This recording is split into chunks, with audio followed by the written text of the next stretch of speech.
हमें कब बनना चाहिए? अच्छा, विवाह के बाद बनना चाहिए कि विवाह से पहले? बोलो। हाँ, आप लोग हंस रहे होंगे, लेकिन वेद क्या कहते हैं वो भी बताऊंगा। हमें माता पिता अपने विवाह से बहुत पहले ही बन जाना चाहिए, क्योंकि जो विवाह से पहले माता पिता बनता है वही सही मायने में माता पिता बनता है। अब विवाह से पहले माता पिता कैसे बन सकते हो? आप लोग सोचते हो, क्योंकि आपको शब्दों का ज्ञान नहीं है। ध्यान रखना, जनक और जननी ये शब्द अलग है और अलग अर्थवाची है, और माता पिता जो शब्द है वो अलग अर्थवाची है। जनक का और जननी का मतलब होता है बच्चे को जन्म जब देती है कोई युवती कोई स्त्री, तब उसको हम कहते हैं जननी, और उसको क्या कहेंगे? युवक को जनक। ठीक है ना? क्योंकि उसी के वीर्य से, उसी के रज से वो शिशु, वो बच्चा पैदा हुआ है।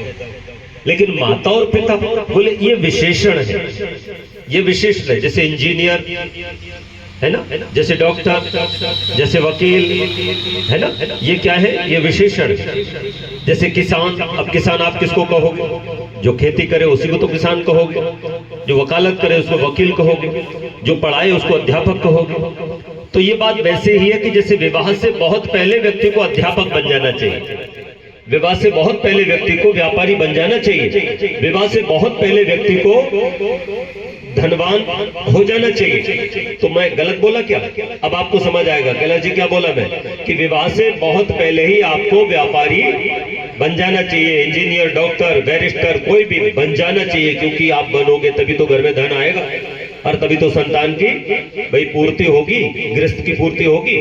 और जो विवाह के बाद आप बनो तो फिर समस्या होगी कि नहीं? इसी तरह से माता पिता भी पहले ही बन जाना चाहिए। मतलब जब से आपको इंजीनियर बनने की इच्छा जगी और वो सामर्थ्य जगी कि मुझे अब इंजीनियर बनना है, अब डॉक्टर बनना है, उसके बाद विवाह करूंगा 6 साल बाद। ठीक है ना? आज के बच्चे अपने कैरियर के बारे में ऐसा ही तो सोच रहे हैं कि भाई मैं पहले इंजीनियर बन जाऊं, डॉक्टर बन जाऊं, अधिकारी बन जाऊं, तब जाकर के जब मेरे पास इतना पैसा हो जाएगा फिर मैं विवाह करूंगा, फिर मैं गृहस्थ में जाऊंगा।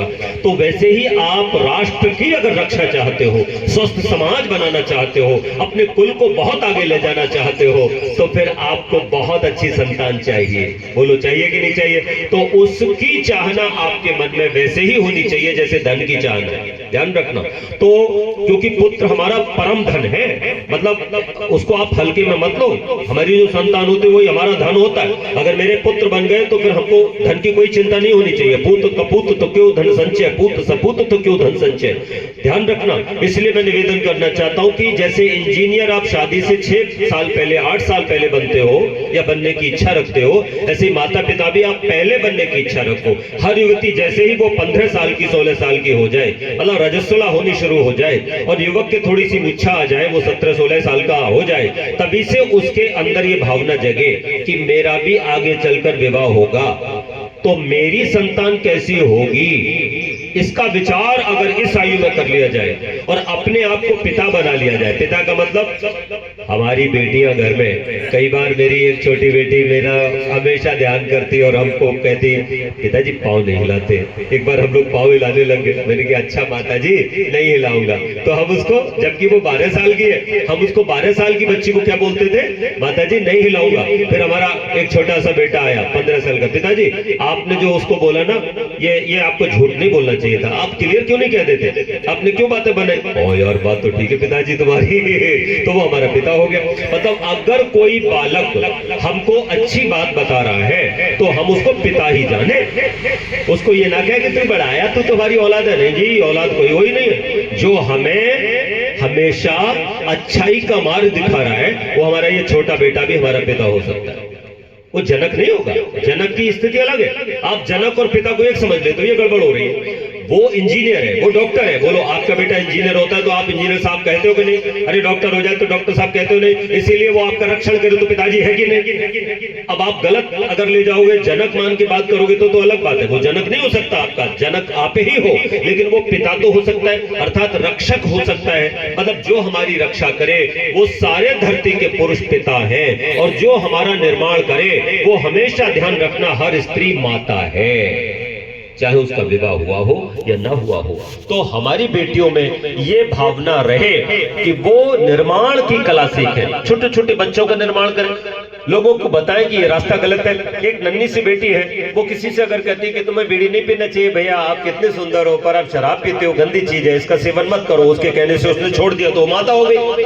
तो जब एक युवती माता हो जाती है विवाह से पहले, अर्थात मातृत्व के गुण, निर्माण के गुण उसमें आ जाते हैं और पिता में बालक में पिता के युवक में गुण आ जाते हैं, तब ध्यान रखना वो एक अच्छा माता पिता आगे चल करके होता है और उसके घर में अच्छे संतान फिर जन्म भी लेती है और उसके वो संतान उत्तम भी होते हैं, सदाचारी होते हैं, बड़े जो है वेदज्ञ होते हैं और बड़े मर्यादित होते हैं। इसलिए मैं अभी आपको बोल रहा था कि बहुत सारे लोग ये सोचते हैं कि बेटा है उसके लिए खूब कमाओ कमाओ कमाओ और उसको पैसा देते हैं, ले कितना चाहिए तेरे को, पापा मेरे को मोबाइल चाहिए, कौन सा वाला मोबाइल चाहिए, यार कमाल करता है तो पापा मेरे वो अमित है ना उसके पास ना अभी उसके पापा ने ना वो वाला फोन दिलाया 1,10,000 का, मेरे को तो वही चाहिए, उसको चाहिए ही चाहिए ही चाहिए। अच्छा ले यार ले, हमने उसको दे दिया। फिर उसने कहा मेरे को गाड़ी चाहिए, दे दी। फिर उसने कहा मेरे को फलानी चीज चाहिए, मेरे को पापा एंजॉय करने जाना है ना, सारी टीम जा रही है, ऑस्ट्रेलिया जा रही है, मेरे को भी जाना है, ठीक है यार ले 12 लाख रुपए तेरे अकाउंट में डाल लो जा। मतलब मौज कर रहे हैं, आप कमा रहे हो और वो फोकट में आपके संसाधनों का उपयोग कर रहा है, क्या अधिकार है? वेद स्पष्ट मना करता है कि युवक जैसा हो, युवक हो ऐसा, युवती हो ऐसी। जो बाप से कहे पिताजी आपका केवल काम मुझे पढ़ाना लिखाना और समझदार बनाना है, बस धन कमाने की योग्य मुझे बना दो, इतने के लिए ही श्रम करना तुम धरती पर, बस आपके पास जितना भी है आपके पास रहे, आप उसको दान करो, समाज में लगाओ, कुछ भी करो, हमको मतलब नहीं, पर हमको ये फोकट का पैसा नहीं चाहिए। मैं अपने पैसे से पैदा करके मोबाइल लूंगी, मैं अपने पैसे से मोबाइल लूंगा, मैं अपने पैसे से घड़ी लूंगा, मैं अपने पैसे से कमा करके संसार के सुखों का भोग करूंगा। ये जिस दिन आपका बेटा कहने लगे, मुझे बताओ आपको गर्व होगा कि नहीं? अरे बताओ गर्व होगा कि नहीं होगा?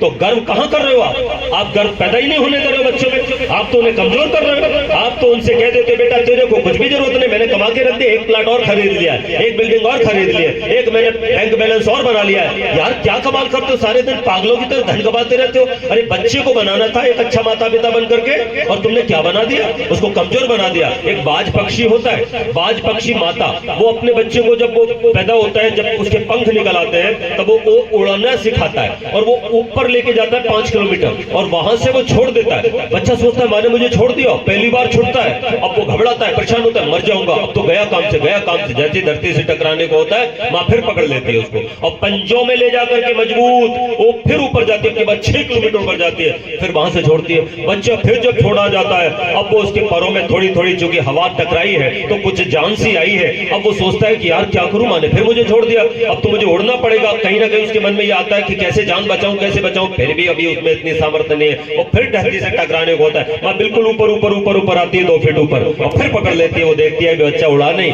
ऐसा वो तब तक करती है जब तक कि बच्चा अपने पंखों से उड़ना नहीं शुरू हो जाए, और जब बच्चा अपने आप उड़ना शुरू हो जाता है फिर वो उसको दोबारा कभी नहीं मिलती, उससे कहती थी जाओ अब अपना जीवन अपने ढंग से गुजारो। मैं निवेदन करना चाहता हूँ ये प्रकृति से भी सीख लो, लेकिन कहां सीख रहे? इसलिए वेद कहता है कि अथर्व बनो। मैं निवेदन करना चाहता हूं आपकी जिम्मेदारी अपने बच्चों के लिए ही है, नाती पोतों के लिए नहीं है। और क्या है, केवल अपने बच्चों को निर्माण करो। कैसा निर्माण करो कि भाई उनको भाई ये बढ़िया पढ़ा दो, अगर उनकी इंजीनियर बनने की इच्छा है तो इंजीनियर बनवाओ, उन्हें डॉक्टर बनने की इच्छा है तो कहीं से भी मेहनत करके डॉक्टर बनाओ, या उनकी और कोई इच्छा है तो वो अपनी सामर्थ्य के अनुसार वो काम उसको कराओ। लेकिन ये भी नहीं है कि भाई आप दूसरों की देखा देखी अपनी सारी जमीन बेच दो और फिर उसको पढ़ाओ, या वो काट का उल्लू है, वो दूसरे को देख करके एमबीए करना चाहता है कि मैं भी एमबीए करूंगा, भारत में तो कर नहीं पाऊंगा तो चलो ऐसा करता हूं यूक्रेन चला जाता हूं, यूक्रेन में 50 लाख में ही हो जाता है, यहाँ तो 1 करोड़ में होगा। तो पिताजी की सामर्थ्य नहीं बेचारे की 20 लाख की, अब वो 1 करोड़ का कहां से करा देगा? तो इसका भी ध्यान रखना है, उतने पांव पसारिए जितनी लंबी सौर। अपनी आर्थिक स्थिति का विचार करके भी अपने बच्चे का निर्माण करिए। ध्यान रखना, क्योंकि आप कर्ज लेकर के बहुत सारा काम करते तो कर्ज उतना ही लेना जितना आप निपटा सकते हो। ऐसा भी नहीं कि कर्ज नहीं लिया जाए, कर्ज लेना पड़ता है, क्योंकि कुछ चीजें कर्ज से ठीक हो जाती हैं। कर्ज से हमारी चीजें जो थोड़ा उसमें रह जाता है कुछ बैलेंस, वो हमारा पूरा हो जाता है और बाद में हम उसको चुका देंगे अपनी मेहनत से। लेकिन कर्ज पर कर्ज, कर्ज पे कर्ज जो है लेना ठीक नहीं है, वरना पाकिस्तान बन जाओगे। इसलिए मैं निवेदन कर रहा हूं कि आप लोग हिंदुस्तान बनो और अपने को स्ट्रॉन्ग करो, अपनी जीडीपी अच्छी करो, लेकिन अपना पूरा निर्माण करो। बच्चों के निर्माण करने के लिए ये बहुत जरूरी कुछ बातें थी जो मैंने आपको बताई हैं, और कितनी अच्छी अच्छी बातें यहाँ पर आई। और उन बातों में एक बात ये भी आई कि आप लोग जो विवाह करते हो तो विवाह आप गुण कर्म स्वभाव मिला के नहीं करते। तो शास्त्र कहता है कि आप लोग केवल जातियां ही मत देखो, जाति भी देखो। अगर आपको जाति में ही गुण कर्म स्वभाव का मिलता है तो सो फॉर सो गुड, ठीक है ना। लेकिन अगर आपको इधर उधर भी जाना पड़े तो आप लोग 3 कैटेगरीज बना लो, जैसे सवर्ण हो गए, है ना, और आपके मिडिल क्लास हो गए और आपके लोअर क्लास हो गए। तो आप अपर वाले मिडिल के साथ सेटअप कर सकते हो, मिडिल वाले अपर के साथ कर सकते हैं, मिडिल वाले को छूट है वो लोअर वाले से भी टाई अप कर सकते हैं। मतलब ये शास्त्रों की बात बता रहा हूँ। आप ब्राह्मण जो है वो क्षत्रिय की बेटी ले सकता है, क्षत्रिय वैश्य की बेटी ले सकता है, और वैश्य शूद्र की बेटी भी ले सकता है। इस तरह से आदान प्रदान भी कर सकते हैं, गुण कर्म स्वभाव मिल रहे हो तो ध्यान रखना। तो गुण कर्म स्वभाव मिलाकर के विवाह करो। और सबसे बड़ी बात यह है कि दहेज जो है ना वो बेटी के पिता की इच्छा और सामर्थ्य के अनुसार होना चाहिए। आपको चवन्नी भी नहीं मांगना चाहिए मुंह से। वो चाहे 1 करोड़ दे दे, वो चाहे गाड़ी भी दे दे, वो अपनी खुशी से जो दे दे उसे स्वीकार करो। लेकिन इसे सिंबल मत बनाओ कि समाज में ये हमारे जो है ना वो व्यक्तित्व का जो है ना हमारा जो है वो सिंबल है, हमारा स्टेटस है, तो इतना हमारे को होना ही चाहिए। ये सब चीजें बिल्कुल गलत है। दहेज के बारे में वेदों में लिखा है कि हर माता पिता अपनी बेटी को दहेज दे। अब ये भी मैं स्पष्ट कर रहा हूँ, दहेज अभिशाप नहीं माना गया है शास्त्रों में, लेकिन जब वर पक्ष मांगता है कि इतना तो आपको देना है, भाई मोटरसाइकिल तो होती है, गाड़ी तो होती ही है, और भाई 10 तोला सोना तो आपको देना ही देना है, ऐसे अगर आप कहते हो तो निश्चित जानो आप गलत हो, तब आप भंगी हो। लेकिन अगर आप वेद की मान्यता के साथ चल रहे हो, बेटी अपने साथ कुछ लेकर के आती है और माता पिता बेटी को क्या करते हैं, भाई देखो बेटे को तो सारी संपत्ति सब हो जाती है ना, लेकिन बेटी को तो एक ही बार में जो भी विवाह में उसको अपना बन पड़ता है वो अपना दिल से दे देता है और वो उसको लेकर के चली जाती है। उसको भी लगता है कि कुछ मेरे पिता ने मेरे लिए दिया, तो अपनी सामर्थ्य के अनुसार पिता देता है और वो दे, लेकिन ये कर्जा वर्जा लेके और अपने को परेशान करके ना करे। और वर पक्ष भी इस बात का ध्यान रखे कि अब तुम्हारे पिता हो गए ससुर। ससुर का मतलब होता है वरेण्य पिता, सासू का मतलब होता है वरेण्य माता। तो बेटी जो आई है उसके लिए पति के माता पिता वरेण्य माता पिता है, और ऐसे बेटी के माता पिता भी पति के लिए वरेण्य माता पिता है। मतलब दोनों के 2-2 माता पिता हो गए। दोनों का एक जैसा आदर करना अभीष्ट है, वेद कहता है, ध्यान रखना। और कन्यादान की वस्तु नहीं है, जो बहुत सारे लोग कन्यादान नहीं है, वो हाथ देता है अपनी बेटी का। कन्यादान में क्या करता है, अपनी बेटी के हाथ वर के हाथ में देता है कि बेटा लो, मैं आज से अपनी बेटी का हाथ तुम्हारे हाथ में दे रहा हूं, अब तक मैंने इसको संभाला था, अब तुम इसको संभाल करके रखना। लेकिन इसका मतलब ये नहीं होता है कि वो कन्या कोई दान की वस्तु जो दे दी अब दोबारा से उससे कोई संबंध नहीं है। नहीं, बेटी घर आएगी माता पिता के, और माता पिता उसका हमेशा आदर सत्कार करेंगे, है ना, उससे संबंध जोड़ करके रखेंगे। ये सब चीजें हैं। इसलिए कन्या को जो दान दिया जाता है वो कन्यादान होता है, कन्यादान की वस्तु नहीं है, ये भी ध्यान रखना।